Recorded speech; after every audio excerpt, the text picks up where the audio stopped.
আসসালামু আলাইকুম। রাতের শীর্ষ সংবাদে স্বাগত জানাচ্ছি আমি মৌসুমী খানম। শিশু রামেসা হত্যা, সোহেল রানা ও তার স্ত্রীর মৃত্যুদণ্ড চায় রাষ্ট্রপক্ষ। প্রধানমন্ত্রীর লাল টেলিফোনের তার চুরি, গ্রেফতার 2। ভারত বা পাকিস্তান কোনো বলয়ে যেতে চায় না বাংলাদেশের মানুষ, মির্জা ফখরুল। হাসপাতালের অবহেলায় 8 দিনে 6 নবজাতকের মৃত্যু, তদন্ত কমিটির প্রতিবেদন। তিস্তা মহাপরিকল্পনা দ্রুত বাস্তবায়নের তাগিদ প্রধানমন্ত্রীর, পানি সম্পদ মন্ত্রী। ইউএনওকে আপা ডাকায় 50,000 টাকা জরিমানা। অতীতের কিছু রাজনৈতিক সিদ্ধান্তের কারণে দেশের গণমাধ্যম ক্ষতিগ্রস্ত হয়েছে, স্পিকার। ডিআইজি থেকে অতিরিক্ত আইজিপি হলেন 5 পুলিশ কর্মকর্তা। রাজধানীতে হঠাৎ বৃষ্টি, কমেনি গরমের ভোগান্তি। হাদি হত্যাকাণ্ড নিয়ে মন্তব্য, মমতার বিরুদ্ধে রাষ্ট্রদ্রোহের মামলা। শুনছিলেন শিরোনাম, এবার বিস্তারিত। রাজধানীর মিরপুরের পল্লবীতে শিশু রামিসা ধর্ষণের পর গলা কেটে হত্যার ঘটনায় করা মামলার প্রধান আসামি সোহেল রানা ও তার স্ত্রী স্বপ্না আক্তারের মৃত্যুদণ্ড চেয়েছেন রাষ্ট্রপক্ষের আইনজীবী। বৃহস্পতিবার আদালতে শুনানি শেষে অভিযুক্ত দম্পতির মৃত্যুদণ্ড চান রাষ্ট্রপক্ষের আইনজীবী। রাষ্ট্রপক্ষের বিশেষ পাবলিক প্রসিকিউটর আজিজুর রহমান দুলু আদালতে বলেন, সাক্ষীদের সাক্ষ্য, জব্দ আলামত ও অন্যান্য তথ্য প্রমাণে আসামি সোহেল রানা ও তার স্ত্রী স্বপ্না খাতুনের বিরুদ্ধে আনা অভিযোগ সন্দেহাতীতভাবে প্রমাণিত হয়েছে। ন্যায় বিচারের স্বার্থে তাদের সর্বোচ্চ শাস্তি মৃত্যুদণ্ডের দাবি জানান তিনি। এর আগে শুনানিতে রাষ্ট্রপক্ষের আইনজীবী আজিজুর রহমান দুলু আদালতের আসামি সোহেলের ফৌজদারি কার্যবিধি 164 ধারায় কি জবানবন্দি দিয়েছেন তা পড়ে শোনান। ঢাকা সচিবালয়ে অবস্থিত প্রধানমন্ত্রীর কার্যালয়ের লাল টেলিফোন সংযোগের তামার তার চুরির ঘটনায় 2 জনকে গ্রেফতার করেছে ঢাকা মেট্রোপলিটন পুলিশের counter terrorism and transnational crime unit. গ্রেফতার ব্যক্তিরা হলেন রঞ্জন চন্দ্র ও রেজাকুল ইসলাম। তাদের কাছ থেকে চোরাই তামার তার উদ্ধার করা হয়েছে। বৃহস্পতিবার বিকেলে সিটিটিসির একটি সূত্র এ তথ্য নিশ্চিত করে জানায়, চুরি করা তামার তার ভাঙাড়িতে প্রতি কেজি 600 টাকা দরে বিক্রি করা হয়েছিল। মোট 8 কেজি 200 গ্রাম তামার তার বিক্রি করেন তারা। পুলিশ জানায়, সম্প্রতি সচিবালয়ে প্রধানমন্ত্রীর কার্যালয়ের গুরুত্বপূর্ণ টেলিফোন সংযোগের তার চুরির ঘটনা ঘটে।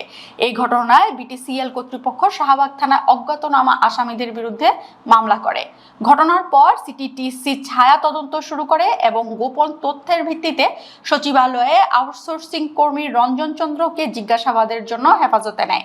জিজ্ঞাসাবাদে তিনি 22 মে সচিবালয়ের 3 নম্বর ভবন থেকে তার চুরির কথা স্বীকার করেন।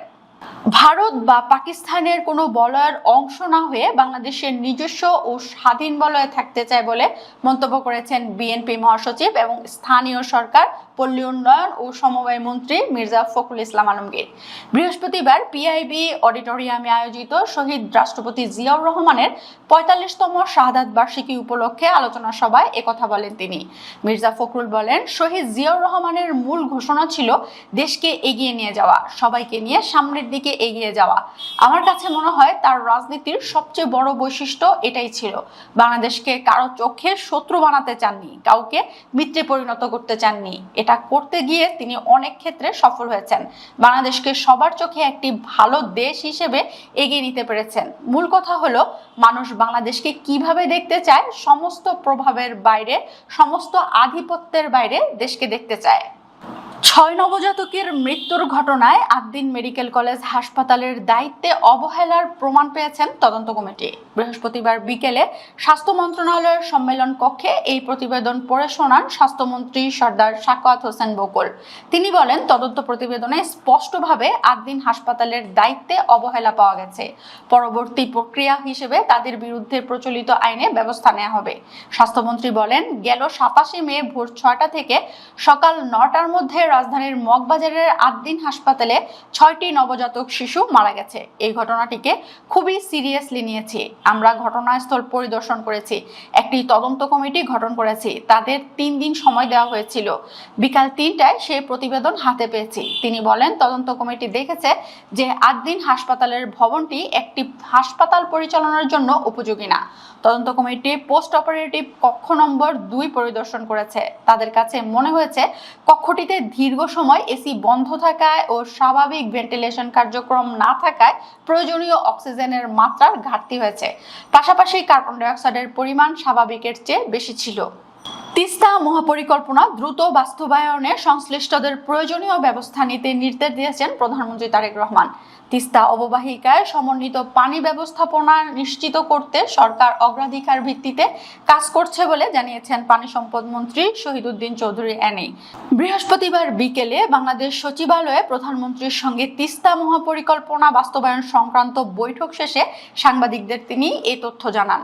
পানি সম্পদ মন্ত্রী বলেন, প্রধানমন্ত্রীর নেতৃত্বে অনুষ্ঠিত গুরুত্বপূর্ণ এই বৈঠকে দুর্যোগ ব্যবস্থাপনা ও ত্রাণ মন্ত্রণালয়ের মন্ত্রী, প্রতিমন্ত্রী, উপদেষ্টা, সচিব সহ সংশ্লিষ্ট কর্মকর্তারা উপস্থিত ছিলেন। বৈঠকে তিস্তা মহাপরিকল্পনা দ্রুত বাস্তবায়নের বিষয়টি গুরুত্বের সঙ্গে আলোচনা করা হয়েছে। তিনি বলেন, তিস্তা মহাপরিকল্পনা বাস্তবায়ন সরকারের নির্বাচনী অঙ্গীকারের অন্যতম অংশ। সেই প্রতিশ্রুতি বাস্তবায়নে ইতোমধ্যে একটি বিশেষজ্ঞ দল কাজ শুরু করেছে। পাশাপাশি 8 সদস্যের আরেকটি বিশেষজ্ঞ কমিটিও গঠন করা হয়েছে। তিনি আরো বলেন, তিস্তা মহাপরিকল্পনা একটি দীর্ঘমেয়াদী উদ্যোগ। এটি বাস্তবায়নে সময় লাগলেও সরকার দ্রুততার সঙ্গে কাজ এগিয়ে নিতে বদ্ধপরিকর। এই বিষয়ে প্রধানমন্ত্রীও সুস্পষ্ট নির্দেশনা দিয়েছেন। সিলেটের ওসমানীনগরে উপজেলার নির্বাহী কর্মকর্তা মুনমুন নাহার আশাকে আপা বলে সম্বোধন করে ক্ষমা চাওয়ার পর বনফুলের এক কর্মচারীকে 50,000 টাকা জরিমানা করার অভিযোগ উঠেছে। জানা গেছে, ঈদুল আজহার আগে পার্শ্ববর্তী বালাগঞ্জ উপজেলার ইউএনও তাজপুর বাজারের বনফুল শোরুম থেকে মিষ্টি কেনেন। পরে বাসায় নিয়ে গিয়ে তিনি মিষ্টি পুরনো বলে অভিযোগ করেন। বিষয়টি তিনি ওসমানীনগরের ইউএনওকে অবহিত করেন। ঈদের পরদিন শুক্রবার বিকেলে ওসমানীনগরের ইউএনও সাধারণ ক্রেতা পরিচয়ে তাজপুর বাজারের বনফুল শোরুমে যান। সেখানে কর্মচারী মান্নানের কাছে মিষ্টির বিষয়ে জানতে চাইলে তিনি জানান, ড্রাই মিষ্টিগুলো ঈদের আগের এবং সাধারণ মিষ্টিগুলো সেদিনেরই তৈরি। এ সময় ইউএনও অভিযোগ করেন তার কাছে বাসি মিষ্টি বিক্রির অভিযোগ রয়েছে। মান্নান বিষয়টি নিয়ে ম্যানেজারের সঙ্গে কথা বললে তিনি ক্ষুব্ধ হন এবং নিজের পরিচয় দিয়ে ব্যবস্থা নেওয়ার হুঁশিয়ারি দেন। এতে ভয় পেয়ে মান্নান দোকান ছেড়ে চলে যায়। পরে শোরুমের ব্যবস্থাপক সুহেল বড়ুয়া ঘটনাস্থলে এসে পরিস্থিতি সামাল দেওয়ার চেষ্টা করেন এবং মান্নানকে ডেকে আনেন। অভিযোগ অনুযায়ী মান্নান ইউএনওর কাছে ক্ষমা চাইতে গিয়ে বলেন, আপা ভুল হয়েছে, আমাকে মাফ করে দেন। এর পরপরই তাকে 50,000 টাকা জরিমানা করা হয়। জাতীয় সংসদের স্পিকার হাফিজউদ্দিন আহমেদ বলেছেন, অতীতের কিছু রাজনৈতিক সিদ্ধান্তের কারণে দেশের গণমাধ্যম ক্ষতিগ্রস্ত হয়েছে। সাংবাদিকরা জনগণ ও সংসদের মধ্যে গুরুত্বপূর্ণ সেতুবন্ধনের ভূমিকা পালন করেন।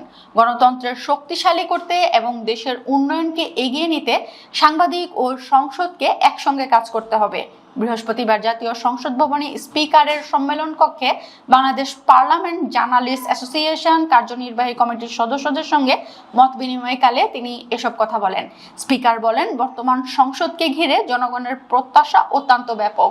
দীর্ঘ সময় ধরে বিভিন্ন ক্ষেত্রে অব্যবস্থাপনা ও মানের অবনতির কারণে রাষ্ট্রীয় প্রতিষ্ঠানগুলো ক্ষতিগ্রস্ত হয়েছে।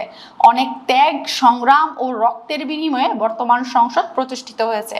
ফলে জনগণের প্রত্যাশা পূরণে সংসদকে কার্যকর ভূমিকা পালন করতে হবে। ডিআইজি থেকে পদোন্নতি পেয়ে অতিরিক্ত আইজিপি হলেন পুলিশের 5 কর্মকর্তা। বৃহস্পতিবার স্বরাষ্ট্র মন্ত্রণালয়ের এক প্রজ্ঞাপনে এই তথ্য জানানো হয়। 5 কর্মকর্তা হলেন সিলেট রেঞ্জের ডিআইজি মোহাম্মদ মুশফিকুর রহমান, এনএসআই পরিচালক ব্যারিস্টার মোহাম্মদ মোশাররফ হোসাইন, চট্টগ্রাম রেঞ্জের ডিআইজি মোহাম্মদ মনিরুজ্জামান, র্যাবের অতিরিক্ত মহাপরিচালক ফারুক আহমেদ এবং ঢাকা রেঞ্জের ডিআইজি রেজাউল করিম মল্লিক। পদোন্নতি পাওয়া 5 কর্মকর্তার মধ্যে প্রথম 2 জন বিসিএস পুলিশ ক্যাডারের 15তম ব্যাচের এবং বাকি 3 জন 17তম ব্যাচের কর্মকর্তা। প্রজ্ঞাপনে বলা হয়, পদোন্নতি পাওয়া কর্মকর্তাদের জাতীয় বেতন স্কেল 2015 গ্রেড 2 প্রদান করা হলো। জনস্বার্থে জারিকৃত এ আদেশ যোগদানের তারিখ থেকে কার্যকর হবে। এদিকে পৃথক আরেক প্রজ্ঞাপনে পুলিশের 2 কর্মকর্তাকে গ্রেড 1 পদমর্যাদা দেওয়া হয়েছে। তারা হলেন হাইওয়ে পুলিশের অতিরিক্ত আইজিপি মোহাম্মদ দেলোয়ার হোসেন মিয়া এবং পুলিশ সদর দপ্তরের অতিরিক্ত আইজিপি AKM আওলাদ হোসেন। এর মধ্যে দেলোয়ার হোসেন মিয়া বিসিএস পুলিশ ক্যাডারের 12তম ব্যাচের এবং আওলাদ হোসেন 15তম ব্যাচের কর্মকর্তা। কয়েকদিন ধরে রাজধানী সহ দেশের বিভিন্ন অঞ্চলে চলমান তাপপ্রবাহে জনজীবন বিপর্যস্ত হয়ে উঠেছে। প্রচন্ড গরমে যখন নগরবাসী হাঁসফাঁস করছে, তখন বৃহস্পতিবার বিকেলে রাজধানীর কয়েকটি এলাকায় হঠাৎ স্বস্তির বৃষ্টি নামলেও তাতে কমেনি গরমের অনুভূতি। বৃহস্পতিবার দুপুর থেকেই ঢাকার বিভিন্ন এলাকায় দমকা বাতাস প্রবাহিত হতে শুরু করে। বিকেল 4:30টার দিকে রাজধানীর পল্টন এলাকায় বৃষ্টি নামে। এছাড়া শহরের আরো কয়েকটি স্থানে হালকা বৃষ্টির খবর পাওয়া গেছে। তবে কয়েক মিনিটের এই বৃষ্টিতে তাপমাত্রা উল্লেখযোগ্যভাবে না কমায় গরমের তীব্রতা বহাল আছে। অন্যদিকে বৃষ্টির কারণে কিছু সময়ের জন্য সড়কে চলাচলকারী মানুষ ভোগান্তিতে পড়েন। অনেকেই আকস্মিক বৃষ্টিতে ভিজে যান এবং যানবাহন চলাচলেও সাময়িক বিঘ্ন সৃষ্টি হয়। বাংলাদেশের ইনকিলাব মঞ্চের মুখপাত্র শরীফ ওসমান হাদী হত্যা প্রসঙ্গে পশ্চিমবঙ্গের সাবেক মুখ্যমন্ত্রী মমতা বন্দ্যোপাধ্যায়ের বিস্ফোরক মন্তব্যের জেরে এবার তার বিরুদ্ধে রাষ্ট্রদ্রোহিতা সহ একাধিক জামিন অযোগ্য ধারায় মামলা দায়ের করা হয়েছে। শিলিগুড়ি সাইবার ক্রাইম থানায় মমতার বিরুদ্ধে এই অভিযোগ দায়ের করেছেন কলকাতা হাইকোর্টের জলপাইগুড়ি সার্কিট বেঞ্চের আইনজীবী রিঙ্কু চ্যাটার্জি সিং। অভিযোগকারীদের দাবি, মমতা বন্দ্যোপাধ্যায় নির্বাচন কমিশন ও কেন্দ্রীয় বাহিনীর নিরপেক্ষতা নিয়ে প্রশ্ন তুলে জনমনে ঘৃণা তৈরির অপচেষ্টা করছে। এছাড়া বাংলাদেশের একটি হত্যাকাণ্ডের ঘটনায় ভারত সরকার ও কেন্দ্রীয় স্বরাষ্ট্রমন্ত্রীকে জড়িয়ে তার মন্তব্য আন্তর্জাতিক স্তরে দেশের সম্মান ক্ষুণ্ণ করেছে এবং তার মন্তব্যের কারণে প্রতিবেশী রাষ্ট্রের সঙ্গে কূটনৈতিক সংকট তৈরি হতে পারে। এই মন্তব্য দুই দেশের সাম্প্রদায়িক সম্প্রীতি ও জাতীয় নিরাপত্তার জন্য বড় হুমকি বলেও অভিযোগপত্রে উল্লেখ করা হয়েছে। দর্শক, ভিডিওটি শেষ পর্যন্ত দেখার জন্য আপনাকে অসংখ্য ধন্যবাদ। নিত্য নতুন সংবাদ পেতে আমাদের ইউটিউব চ্যানেলটি সাবস্ক্রাইব করুন ও নিয়মিত নোটিফিকেশন পেতে বেল বাটনটি ক্লিক করুন এবং আমাদের ফেসবুক পেজটিতে লাইক করুন। আল্লাহ হাফেজ।